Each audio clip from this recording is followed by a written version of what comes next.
Doutores, olá, doutoras, tudo bem? Galera, eu sou o professor Bruno Criado e tô passando antes da sua aula só para dar um recadinho. Faz parte desse curso um grupo de WhatsApp. Então, aqui do lado tá o QR Code. Nesse grupo você vai poder tirar dúvidas com o seu professor, vão ser postados conteúdos e além disso vai ser feito um simulado de graça para vocês com correção. Por isso mesmo, entra pelo QR Code ou aqui embaixo na descrição, que tem o link. E se possível, curta, compartilhe, passe para os colegas que estão estudando para a segunda fase da OAB esse e outros vídeos. Nós temos a área trabalhista, penal, empresarial e civil de graça para vocês. Valeu, boa aula, arrebenta que você vai ser aprovado. Tchau, tchau!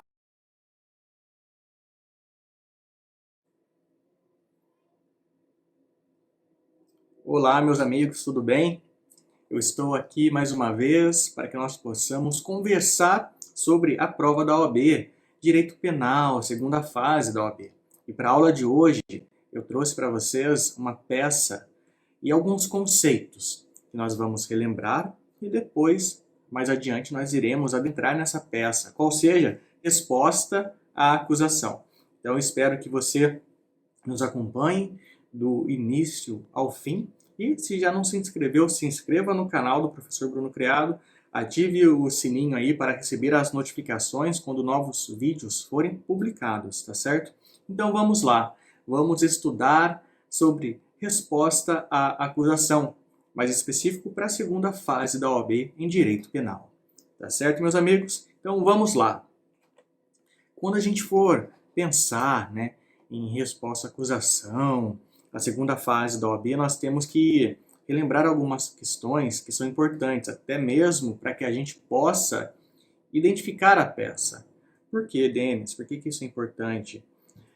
Porque se você errar qual é a peça, se você errar o nome da peça, você vai errar as teses ali, você vai errar os seus pedidos, você vai zerar a sua peça. E nós não queremos que você erre a sua peça, nós queremos que vocês gabaritem a sua peça, tirem as melhores notas possíveis, tá certo? Então, quando você pegar a sua peça, você vai identificar uma resposta à acusação ali quando você observar algumas questões específicas, tá? Então, vamos pensar no seguinte. Vamos imaginar uma escada e nós vamos subindo essa escada com o passar do tempo, tá? Primeiro você imagina o roubo, o crime, melhor dizendo. Houve um crime, por exemplo, um roubo. Se houve um crime, o delegado ele vai instaurar um inquérito policial. Você lembra daquelas regrinhas lá de 10 dias se o réu estiver preso, ou se 30 dias se ele estiver solto? A gente encontra lá no artigo 10 do Código de Processo Penal. Está aí na tela, Pegue o seu vadimeco, já vá acompanhando, já vai fazendo a leitura desse artigo que é muito importante. O que acontece? Esse inquérito policial que o delegado vier a fazer, ele vai encaminhar ao juiz, tá certo? Ele encaminhando ao juiz, o juiz vai fazer o quê? Ele vai abrir vistas ao Ministério Público. Ele abrindo vistas ao Ministério Público, o Ministério Público ele pode requerer novas diligências, ele pode pedir o arquivamento ou oferecer a denúncia. E que para esse nosso exemplo, da nossa peça, o Ministério Público irá oferecer a denúncia. Oferecendo então a denúncia, o que acontece? Se inicia o processo penal, tá certo? Ele vai oferecer essa denúncia para quem, Denis? O Ministério Público oferece denúncia, oferece para o juiz, tá? Aí o juiz ele vai receber a denúncia, tá certo? Então, frise essa escadinha aí na sua cabeça, tá? Teve o crime, aí tem um inquérito policial, o inquérito, o delegado vai encaminhar para o juiz, ele vai abrir vistas para o Ministério Público, que irá oferecer a denúncia, e o juiz vai receber essa denúncia e vai citar o réu, tá bem? Ele vai citar o réu, isso é muito importante. O juiz recebe a denúncia e manda citar o réu, tá bem? Denis, mas vem cá, então só o juiz ele recebe a denúncia e vai mandar citar o réu, é isso? Só isso? Veja bem, você pega o seu Código de Processo Penal, vamos lá no artigo 41, você vai ver, tá? Vamos fazer a leitura desse artigo. A denúncia ou queixa conterá a exposição do fato criminoso, com todas as suas circunstâncias, a qualificação do acusado ou esclarecimentos pelos quais se possa identificá-lo, a classificação do crime e, quando necessário, o rol das testemunhas. Então o juiz ele vai analisar todo essas condições, né? Daí ele irá receber a denúncia. Caso contrário, ele irá rejeitar, tá certo? Mas ele recebendo a denúncia, ele vai mandar citar o réu.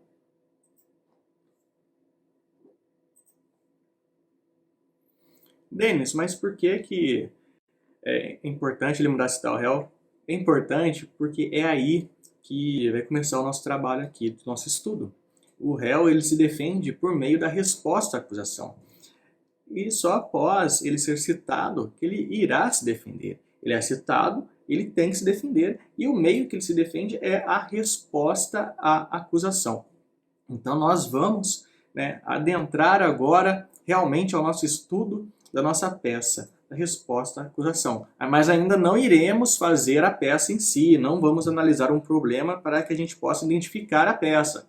Nós vamos relembrar alguns conceitos que são importantes para que a gente possa amadurecer essa ideia na hora de realizar a peça, tá certo, pessoal?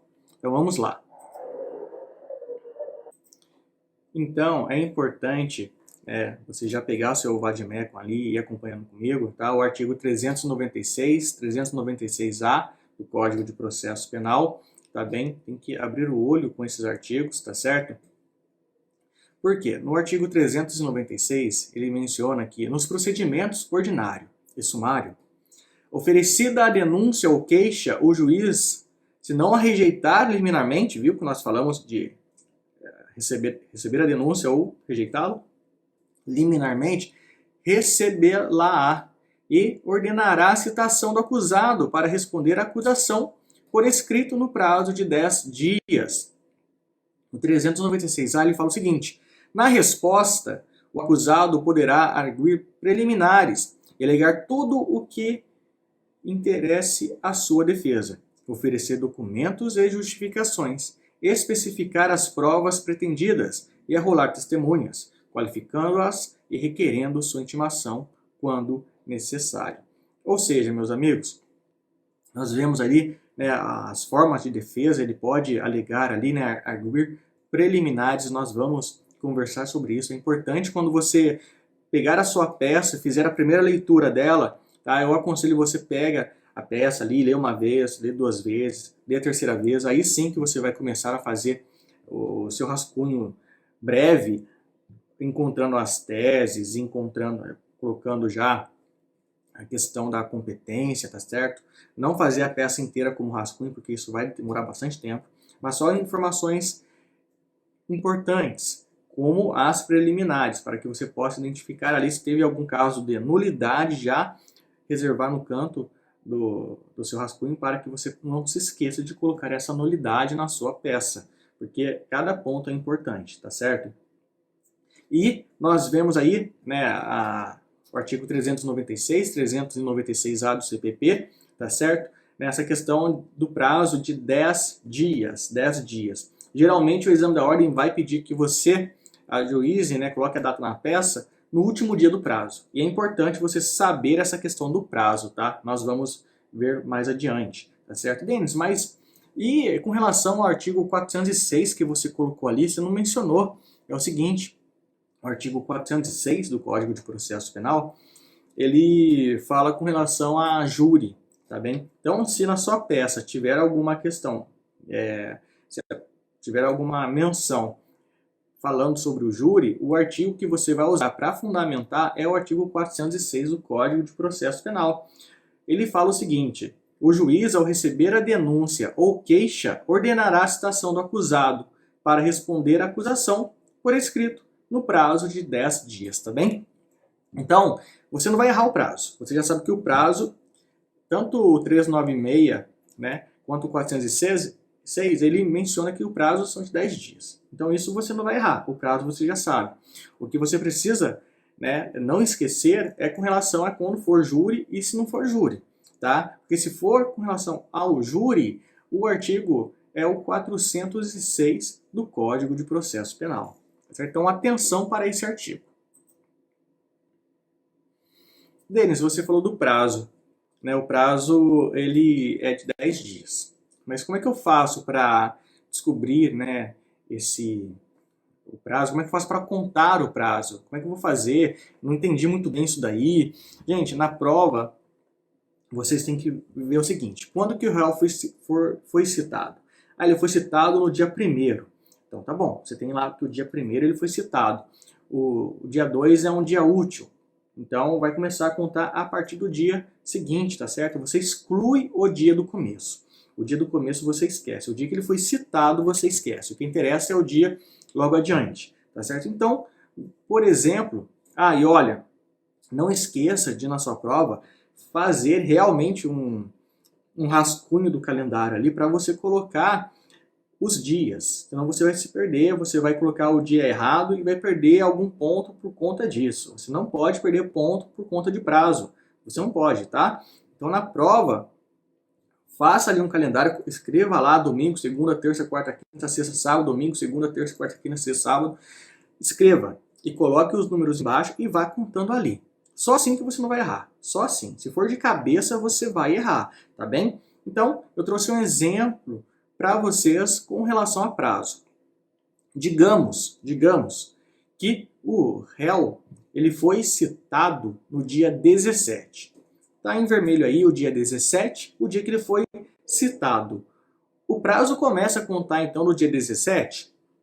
Não começa, tá? Você vai começar a contar o prazo a partir do dia 18. O dia 18 é útil? É útil. Então tá. Mas e se não for útil? Se não for útil, a sua peça, o seu problema vai trazer para você, que é feriado, que não é. Aí você não contará. Mas, caso contrário, se a prova não dizer nada, que é dia útil ou não, você vai considerar como se fosse dia útil, tá certo? A não ser que na sua peça venha dizendo que foi citado na sexta-feira. Aí você não vai começar a contar no sábado. Você precisa começar a contar em um dia útil. No nosso exemplo, dia 18 é um dia útil. Então você começa, o primeiro dia do prazo é o dia 18. Então você vai lá, 18, conta mesmo, tá gente? Pega o dedo aí e conta. 18, 19, 20, 21, 22, 23, 24, 25, 26, 27. 27 é um dia útil, então 27 completou os 10 dias. Então, o prazo para a resposta é até o dia 27. Até o dia 27. Denis, mas você contou sábado e domingo. Não pode, Denis. Claro que pode, tá? Processo penal você conta, são dias corridos, tá certo? Então você conta sábado e domingo. Denis, mas e se sexta-feira fosse um feriado? Como é que seria, Denis? Sexta-feira é feriado. Aí, o dia 26 seria o 9º dia. Dia 27, feriado, não contaria. 28, feriado, é sábado, não contaria. 29, domingo, final de semana, não contaria. Dia 30, contaria. Ou seja, o prazo, né, o final do prazo é o dia 30. Seria o dia 30, caso o dia 27 fosse feriado. Tá bem? Então, isso que você tem que ter em mente. O primeiro dia, para começar a contar o prazo, e o último dia do prazo, eles têm que ser dia útil, tá certo? O dia da citação não conta, o dia que começa a correr o prazo tem que ser dia útil, tá? Por exemplo, se dia 18 fosse um feriado, ele foi citado dia 17. Dia 18 é feriado, ia começar a correr o prazo no dia 19, tá bem? Então tá certo. Meus amigos, é o seguinte, olha. Quando você pegar a sua prova, lê uma vez o problema, né, da peça, leu de novo, lê 3 vezes, com calma, com tranquilidade, tá? Não adianta nada você ler com pressa, ter uma afobação para ler, sendo que você não está entendendo. Então relaxa, leia uma vez, leia a segunda vez, leia a terceira vez. O que você tem que procurar primeiro na sua peça? Que eu aconselho, tá? Procure alguma nulidade na peça, alguma coisa que você possa arguir ali em preliminares, ou seja, o que você precisa analisar primeiro, tá? Então, você se recorda, eu coloquei alguns artigos importantes aqui na tela, é o artigo 360 do Código de Processo Penal, a súmula 351 do STF, o artigo 362 do Código de Processo Penal, o artigo 564 do Código de Processo Penal. Denis, só esses artigos então que eu tenho que analisar primeiro? Claro que não, tá? Essa aula de revisão é mais alguns conceitos que possa ser que caia na sua prova, tem grande chance de cair na sua prova. Então, você tem que ter em mente já esses artigos, tá certo? Você não pode esquecer deles, você não pode. Então, é o seguinte, o que o artigo 360 fala? Pega o seu código aí, vamos fazer a leitura do artigo 360. Se o réu estiver preso, será pessoalmente citado. Na sua peça, né, no problema, menciona que o réu estava preso e ele não foi citado pessoalmente, ele foi citado por edital. Nossa, mas o artigo 360 do Código de Processo Penal fala que tem que ser citado pessoalmente caso ele esteja preso. Opa, tudo bem, você já encontrou uma irregularidade ali no procedimento, não é mesmo? Então, beleza, show, encontrou, tá? Não é para decorar artigo, gente, não é para decorar, é para entender. Você não precisa decorar porque você vai estar com o VADME, com o seu código penal, vai estar na sua mão, né? Então você rapidamente encontra o artigo ali, tá certo? É só lembrar essas coisinhas porque você já vai direto no problema procurando essas questões, tá? A súmula 351 do STF, ela fala que anula a citação por edital de réu preso na mesma unidade da federação em que o juiz exerce a sua jurisdição. Ou seja, é nula a citação por edital. Então você já encontrou uma nulidade. Se na sua prova tiver um problema assim, uma questão assim, você já sabe que é nula essa citação. Denis, você colocou o 362. Por quê, Denis? O 362, ele fala aquela questão sobre o réu que se oculta. Você se recorda? Quando o réu se oculta, né, para não ser encontrado, tal, a citação por hora certa. Vejamos o 362. Verificando que o réu se oculta para não ser citado, o oficial de justiça certificará a ocorrência e procederá à citação com hora certa. Ou seja, citação por hora certa, o artigo 362, ele traz uma questão importante, que é quando o oficial ele constata realmente que o réu está se ocultando. O réu tem que estar se ocultando. Aí ele vai proceder à citação por hora certa.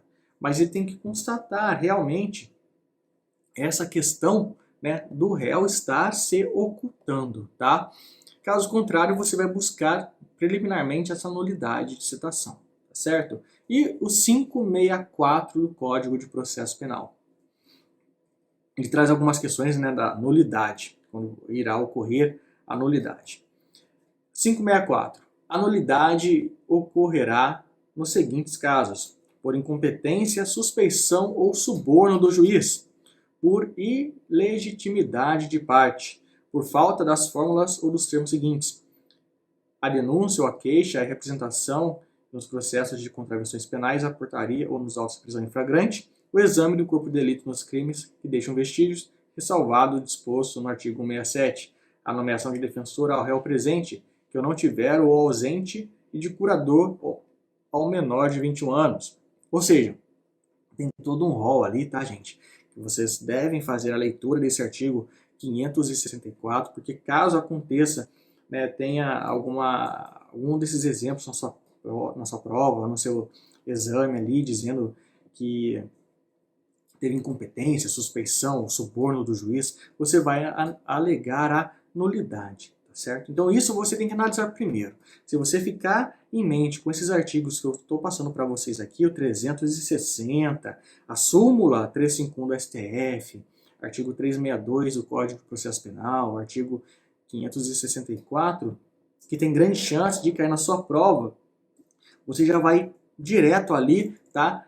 Alegando uma preliminar, essa nulidade para a sua peça, tá certo? Porque se tiver alguma nulidade ali e você não alegar, você vai perder ponto na sua prova. Então façam a leitura desses artigos, tá certo? Então vamos lá.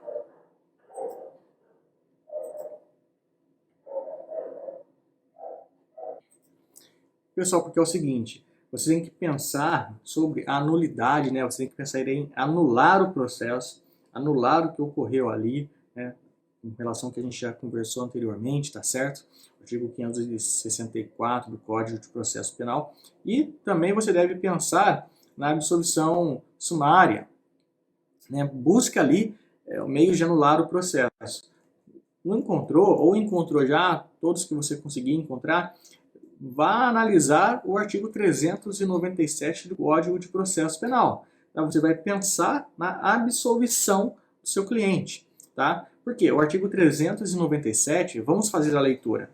Após o cumprimento do disposto no artigo 396-A e parágrafo deste Código, o juiz deverá absolver sumariamente o acusado, quando verificar, inciso 1, a existência manifesta de causa excludente da ilicitude do fato. Inciso 2, a existência manifesta de causa excludente da culpabilidade do agente, salvo imputabilidade. Inciso 3, que o fato narrado evidentemente não constitui crime ou, inciso 4, extinta a punibilidade do agente. Então, isso que você tem que correr atrás.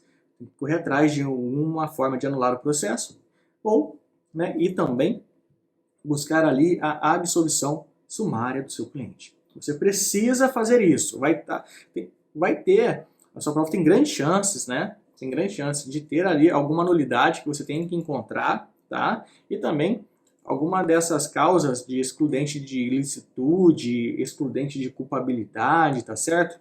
Então você precisa, pensando na absolvição sumária, pensando no artigo 397 do Código de Processo Penal, você precisa ter em mente, relembrar aquele conceito lá de crime.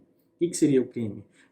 No vídeo aqui, em um dos vídeos anteriores do nosso playlist sobre a segunda fase da OAB em Direito Penal, tem ali as teses de mérito, tá certo? Então você precisa, né, rever esse vídeo, tá? Para relembrar alguma coisa ou outra, tá certo?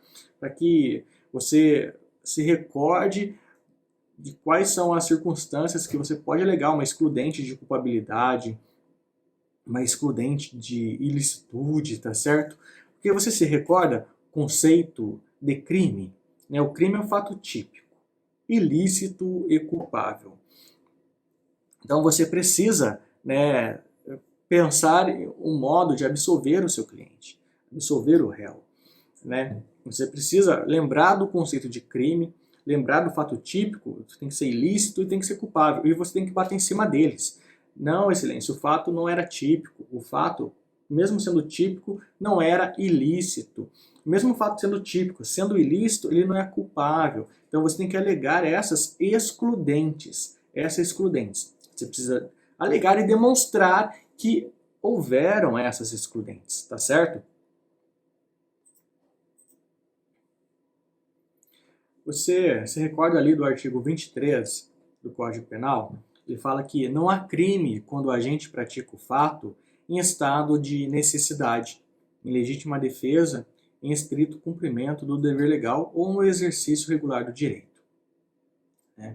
Esse artigo é importante porque ele vai trazer para você uma tese ali, né, de uma excludente, tá certo? Que vai retirar, né, o crime. Tá certo? Então, se o réu ele praticou em legítima defesa, você precisa alegar, né, essa legítima defesa, esse artigo 23, o inciso 2. Você precisa, porque é aí que você vai tirar, né, o ato ilícito, né, do agente, tá certo? Mesmo que o fato seja típico, ele não é ilícito, tá certo? Então, como que você escreveria na peça? Eu coloquei um exemplo aí para vocês, tá certo? Que você pode utilizar, né, mas faça do seu jeito, da sua forma escrita, tá certo? Você pode alegar o seguinte: ora, excelência, é certo que o fato praticado foi típico, porém é certo também afirmar que o mesmo não é ilícito, pois o mesmo foi praticado em uma excludente da ilicitude, qual seja um estado de necessidade, haja vista que, aí você conclui ali conforme o o que o problema trouxe para você, caso você consiga alegar, né, algum desses incisos, tá certo?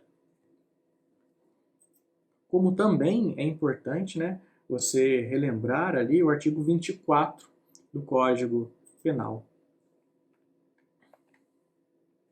Considera-se em estado de necessidade quem pratica o fato para salvar de perigo atual, que não provocou por sua vontade, nem podia de outro modo evitar, direito próprio ou alheio, cujo sacrifício nas circunstâncias não era razoável exigir-se. Mas, pessoal, isso aqui é apenas um breve resumo, tá? Tá certo? Peço para vocês voltarem lá no outro vídeo, tá? Onde nós falamos sobre as teses subsidiárias, teses de mérito, para que você possa relembrar um pouco mais aprofundado cada uma delas, tá certo? Trouxe para vocês apenas alguns conceitos para que a gente possa relembrar, tá bem? Logo mais adiante terá uma peça onde a gente vai encontrar ali todas essas teses, tá bem?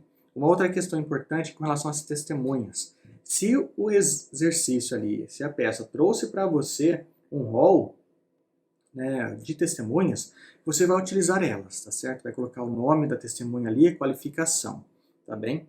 Se ela trouxe, você coloca.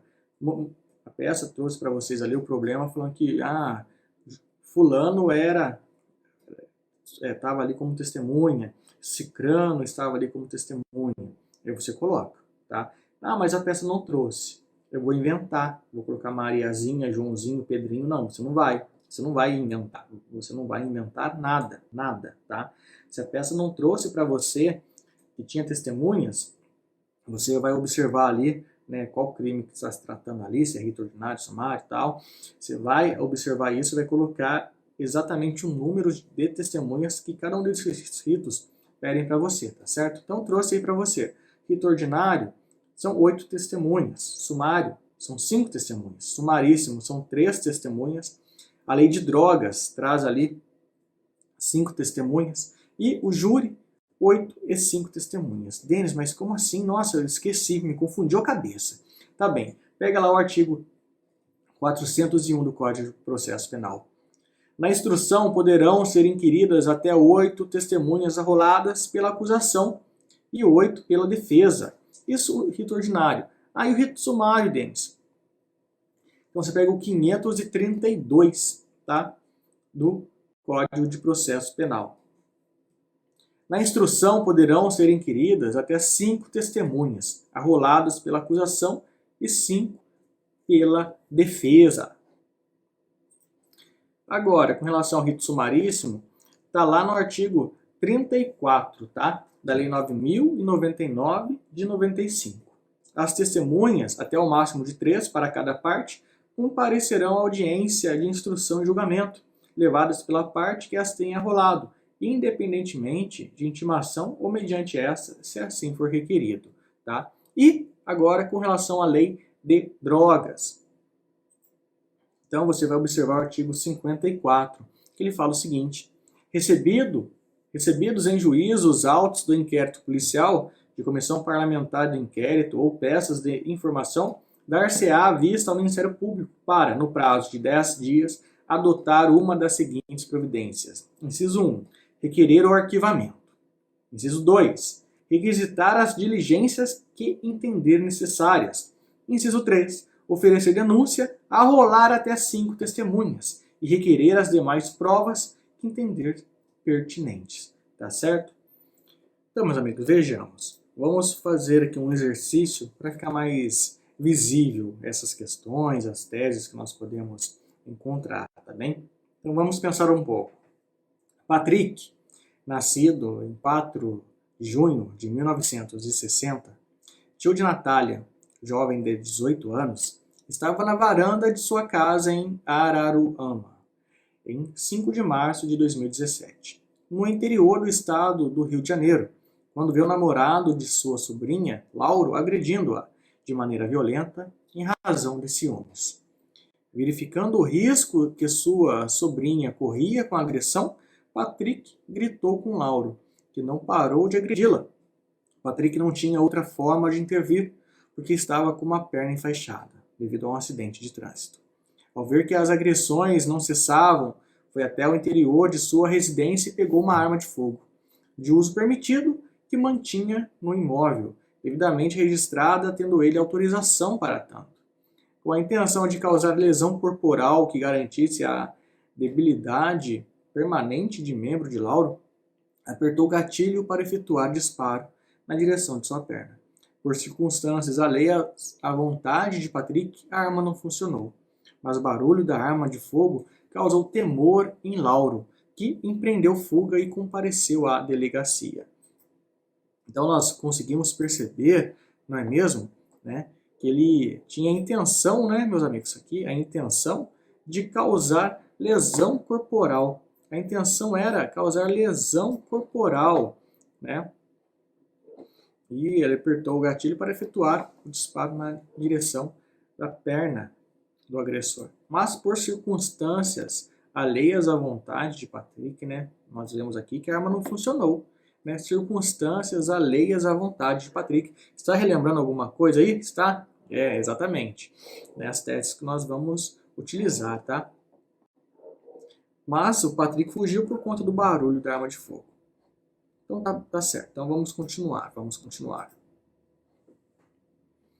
Após meses de investigações, com oitiva dos envolvidos e das testemunhas presenciais do fato, quais sejam Natália, Maria e José, né? Então nós vemos aí que o problema que está trazendo para a gente, né, testemunhas, Natália, Maria e José, estes dois últimos sendo vizinhos que conversavam no portão da residência. O inquérito, ou seja, olha, teve inquérito, foi concluído e o Ministério Público ofereceu denúncia perante o juízo competente em face de Patrick, como em curso nas sanções penais do artigo 129, parágrafo 1º, inciso 3, combinado com o artigo 14, inciso 2, ambos do Código Penal. Tá bem? Então, conseguem perceber aqui que é isso que você tem que encontrar na sua prova, tá? É isso que você tem que encontrar na sua prova. Que o Ministério Público ofereceu denúncia. Juntamente com a denúncia vieram as principais peças que constavam do inquérito, inclusive a folha de antecedentes criminais, na qual constava outra anotação por ação penal em curso, pela suposta prática do crime do artigo 168 do Código Penal, bem como o laudo de exame pericial da arma de Patrick, apreendida, o qual concluiu pela total incapacidade de efetuar disparos. Isso é muito importante. A arma tinha total incapacidade de efetuar disparos. Então, vamos lá. Vamos adiante. Em busca do cumprimento do mandado de citação, o oficial de justiça comparece à residência de Patrick e verifica que o imóvel se encontra trancado. Ou seja, ele foi lá e não encontrou ninguém, estava fechada a casa. Apenas em razão desse único comparecimento, no dia 26 de fevereiro de 2018, certifica que o réu estava se ocultando para não ser citado e realiza no dia seguinte citação por hora certa, juntando o resultado do mandado de citação e intimação para a defesa dos autos no mesmo dia. Maria, vizinha que presenciou a conduta do oficial de justiça, se assusta e liga para o advogado de Patrick, informando o ocorrido e esclarecendo que ele se encontra trabalhando e ficará embarcado por 15 dias. O advogado entra em contato com Patrick por e-mail e este apenas consegue encaminhar uma procuração para adoção das medidas cabíveis, fazendo uma pequena síntese do ocorrido por escrito. Considerando a situação narrada, presente na qualidade do advogado de Patrick, a peça jurídica cabível, diferente de habeas corpus, ou seja, diferente de habeas corpus. Não é habeas corpus. Qual que é, meus amigos? Resposta à acusação. Apresentando todas as teses jurídicas e o direito material e processual pertinentes. A peça deverá ser datada no último dia do prazo. Meus amigos, então, onde que nós vamos, né, endereçar essa nossa peça? Né? Onde que nós iremos? O endereçamento é no juízo da vara criminal da comarca de Araruama, Rio de Janeiro. Certo? Esse é o endereçamento. Juízo da vara criminal, tá? Da comarca de Araruama. Tá certo? E o fundamento da nossa peça é o 396A do Código de Processo Penal, tá certo? Tranquilo? Então lembre-se lá, você vai fazer o endereçamento, colocar ali o número do processo, tá? Vai vir para você. Aí você vai fazer a qualificação, fulano, né? Já qualificado nos autos, né? Patrick, já qualificado nos autos, tudo mais. E vai fundamentar ali a sua resposta à acusação no artigo 396-A do Código de Processo Penal. Tá certo, meus amigos? Então vamos lá, vamos ver o que mais o exercício nos traz aqui. Pessoal, nós temos que observar a nulidade da citação, não é verdade? Porque menciona ali, né, que o oficial de justiça, tá, ele comparece na residência do Patrick e verifica que o imóvel se encontra trancado. Ou seja, ele verificou que o imóvel está trancado, só isso, né? E apenas em razão desse único comparecimento, esse oficial foi apenas uma vez na casa do Patrick e estava fechado. Ele certificou, né, que o réu estava se ocultando para não ser citado. Ele foi na casa do Patrick, estava fechado, e só por conta disso ele verificou que constatou que o réu, Patrick, estava se ocultando. Mas na verdade não estava, ele estava trabalhando embarcado. Nós lembramos que o artigo 362 do Código Penal ele fala, Código de Processo Penal, melhor dizendo, que verificando que o réu se oculta para não ser citado, o oficial de justiça certificará a ocorrência e procederá à citação com hora certa, tá bem?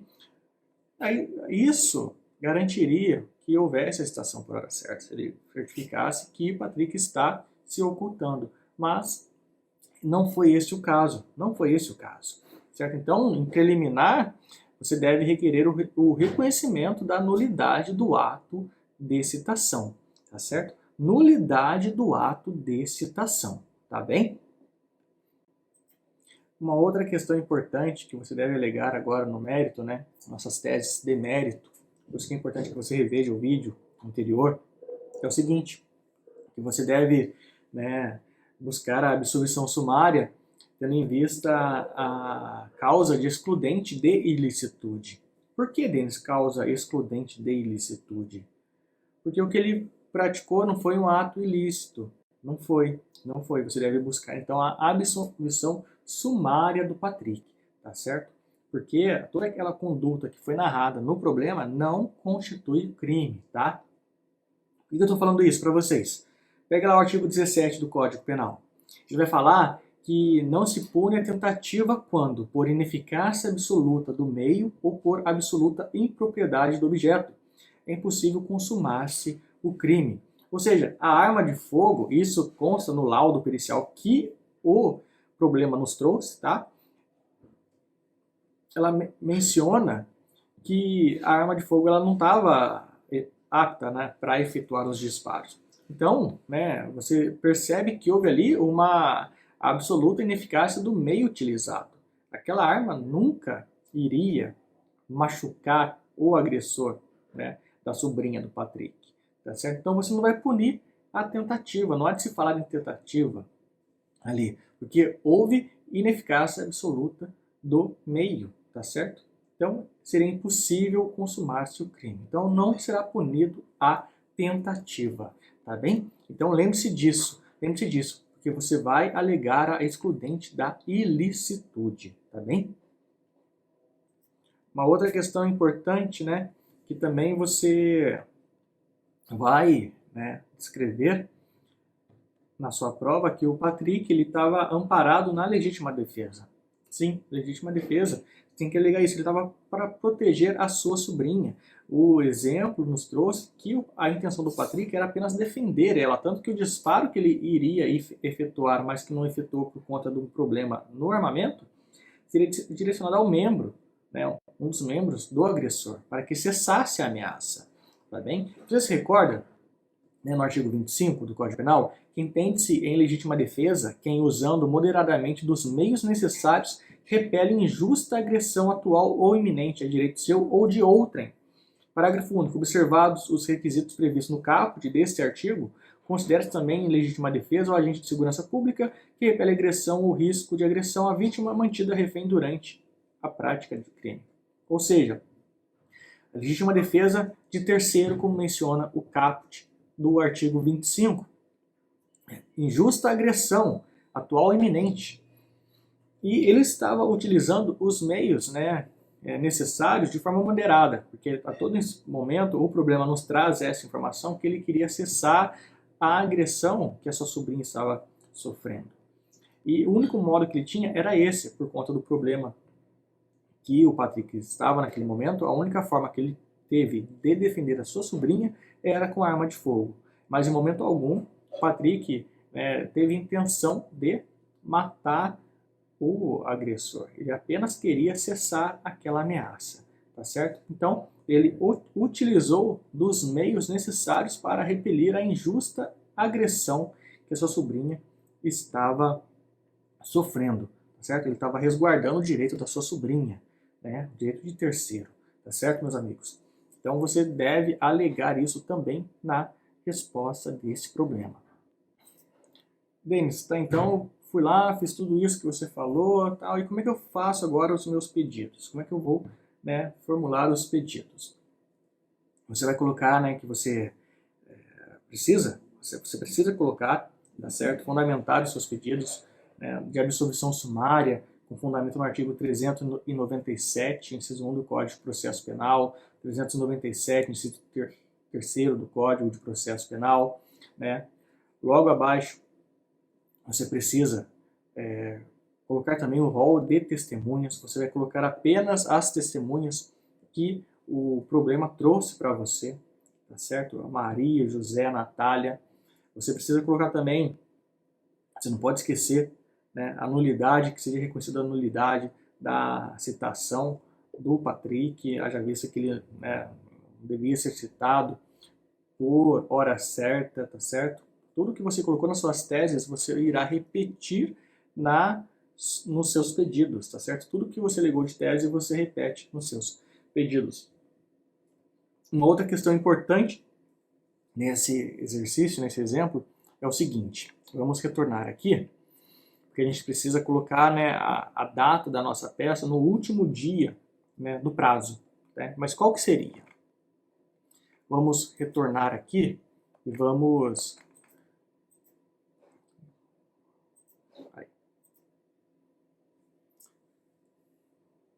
Vamos retornar no nosso exercício. Não está mais adiante. Estava na última parte do exercício, exatamente. Está dizendo aqui que, apenas em razão desse último comparecimento, no dia 26 de fevereiro, ele certificou que o réu estava se ocultando para não ser citado e realiza no dia seguinte, certo? No dia seguinte, citação por hora certa. Então, dia 27, no dia 26 ele compareceu, aí no dia 27 ele fez a citação por hora certa. Dia 27 de fevereiro. 27 de fevereiro. Ou seja, se dia 27 de fevereiro ele fez a citação por hora certa e o exercício, o problema não traz que dia 28 de fevereiro é feriado, ele não menciona isso, você vai começar a contar o prazo a partir do dia 28 de fevereiro. Tá certo? Não está dizendo que era sexta-feira, nada disso. Então, você conta como se fosse um dia útil, dia 28, tá? E como ele não trouxe nada mencionando com relação também ao ano bissexto, então você conta que fevereiro que vai ter o dia 28, tá certo? Então você começa a contar no dia 28. Então vamos lá. 28, 1º de março, dia 2, dia 3, dia 4, dia 5, dia 6, dia 7, dia 8, dia 9. Dia 9 de março é o último dia do prazo. Então, a sua peça tem que ser no dia 9 de março, tá bem? 9 de março de 2018, tá? Esse é o seu último dia do prazo, tá bem? Dia 9 de março de 2018. Sua peça deve estar com essa data, tá certo? E o seguinte... você não pode se esquecer de colocar ali o rol das testemunhas, tá certo, meus amigos? Você precisa colocar o rol de testemunhas, tá? O nome e a qualificação deles, tá certo?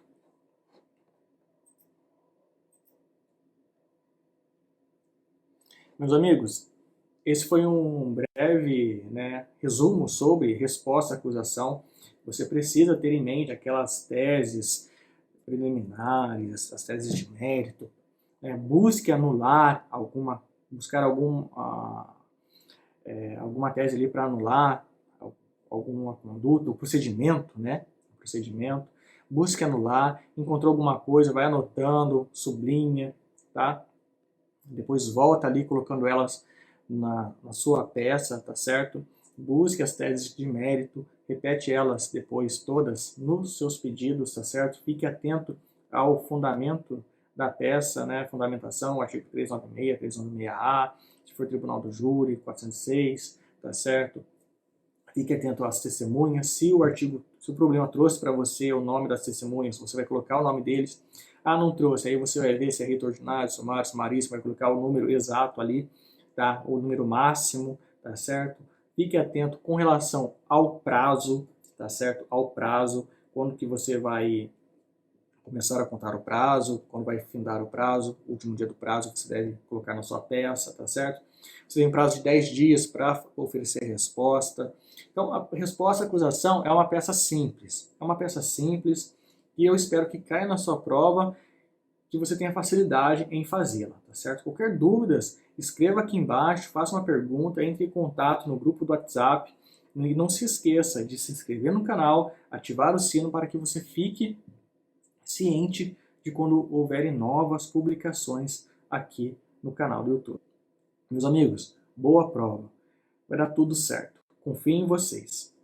Um abraço e até mais.